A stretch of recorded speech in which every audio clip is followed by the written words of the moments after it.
Hey, what's going on, everybody?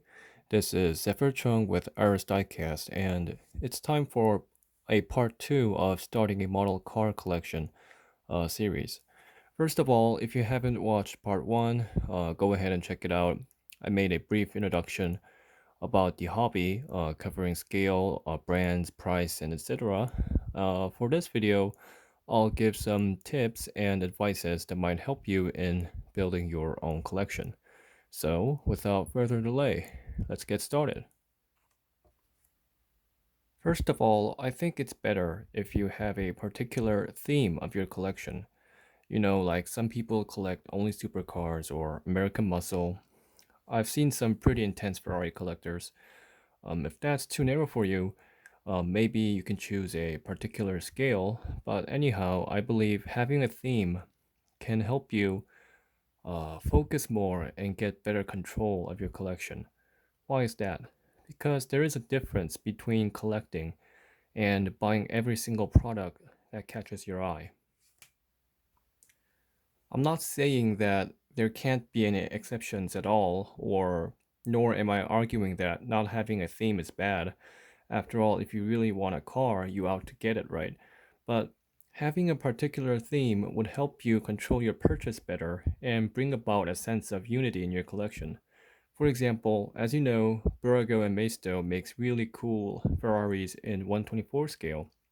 They have a lot more models, like the SF90, F12, 812, Portofino, 488 Pista, and many more cars that are not available in 118 scale. So I've considered buying some 124 Ferraris because Burgo doesn't seem to be planning on making them in 118 scale, but after looking at some 124 Ferraris, I thought to myself, why not get some more cars that aren't available in 118 scale? The next thing I knew, I had around 45 124 scale cars that I wanted. Now my budget is limited. I spend around $500 on model cars every month. So if I spend money on those 124 cars, I'll have less money for 118 cars, which is my main collection, and possibly miss some really great deals. So what I'm trying to say is that the world of model cars consists of so many interesting models, and your to get list will continue forever. So you might want to consider coming up with a theme to prioritize your purchases. Once you've settled on a theme for your collection, it's time to buy some cars.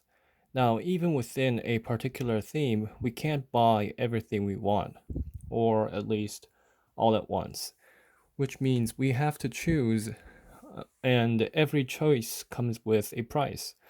Now, the biggest dilemmas that I face when I'm choosing between cars is this: whether I buy a car that I like more, or do I buy a car that's a good deal in terms of price?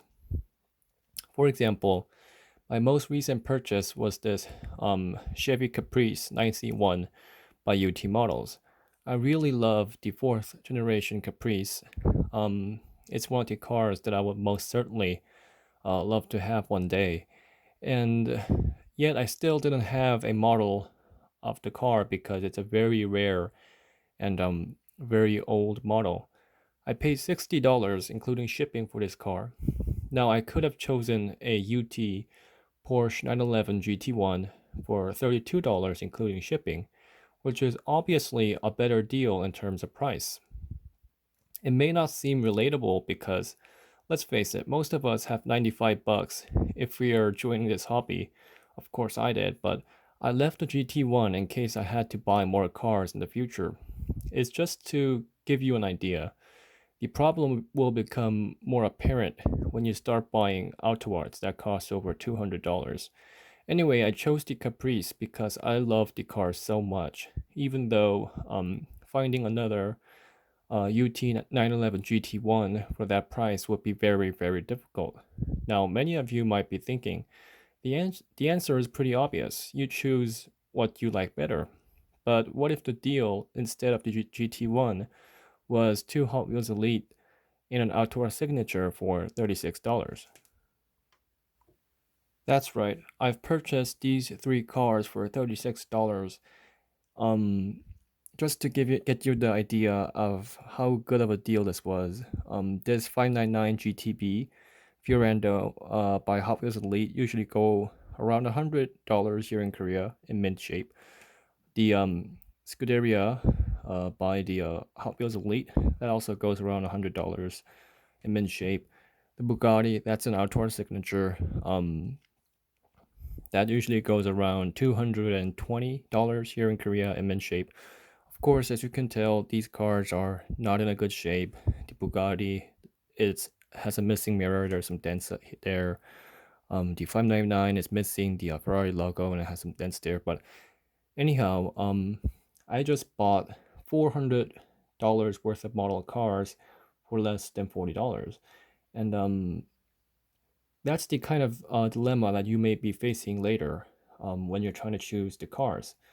And while I could afford both the Caprice and these cars this time, um, what would I have chosen if I had to choose? I would have probably chosen the lot of the three cars. So these decisions may be trickier than you think, and you don't have a lot of time since good deals tend to send out quickly. It really depends on the situation, but here are some questions I ask myself in such cases. So, first of all, um, is the model I like difficult to get? If the model you like is likely to be sold again within 2 or 3 months, you should probably put it off since model car collecting is more of a marathon than a sprint. Second of all, is it really the specific variant that you want? You know, like the exterior color, the interior color, the overall condition of the car, etc. For example, I would have enjoyed a yellow cab or a black and white LAPD Caprice more than the Chicago Caprice, but I chose it because the GT1 also wasn't the color I wanted either. Uh, if it's not the specific variant you want, you might want to consider buying it later.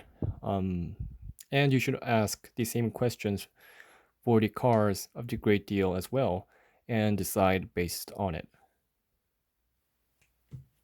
You may also be wondering whether should I buy a new model car that I like or buy a model car that's older and harder to get. Again, your collection should prioritize cars that you like more, but collecting is more of a long-term activity. Here, I think you should get the older and rarer model car, with the exception of some limited edition or wildly popular new releases. New cars won't sell out for at least a couple of months, and this is the reason why I still don't own a Barago Ferrari 488, a Bugatti Divo, Ferrari Monza, because I'll still be able to buy them later on. For now, I buy rare cars like this Peugeot 907 and put off the cars that I've mentioned earlier, even though I like them more. Now, of course, it's better to think strategically when buying model cars. It's just more reasonable. However, if you're starting a model car collection because you genuinely like cars, try to remember why you started collecting in the first place. Sometimes, especially as the collection gets larger, we tend to focus more on the act of buying one more car rather than appreciating the cars that we already have. Um, I can't say I'm an exception to this either, but if you're spending more time looking up which cars to buy than you are appreciating the cars that you already have, it may be time to rethink the purpose of collecting. Now, model car collecting is a fun hobby. I can definitely relate to that, especially for us car enthusiasts. Just simply looking at our collection makes us smile. But remember that every dollar spent on such cars could have been spent on other worthwhile activities as well. You could have spent an extra day outside with your friends and family. You could have ate something nice or some other fun leisure activities. So, collecting model cars is an endless money pit. There are so many beautiful yet expensive model cars out there. Um, So try to balance it out a little. Anyway, that concludes my video on starting a model car collection. I hope this video was of help to those who are wishing to start a collection. And I'll see you guys in a future video. Thank you.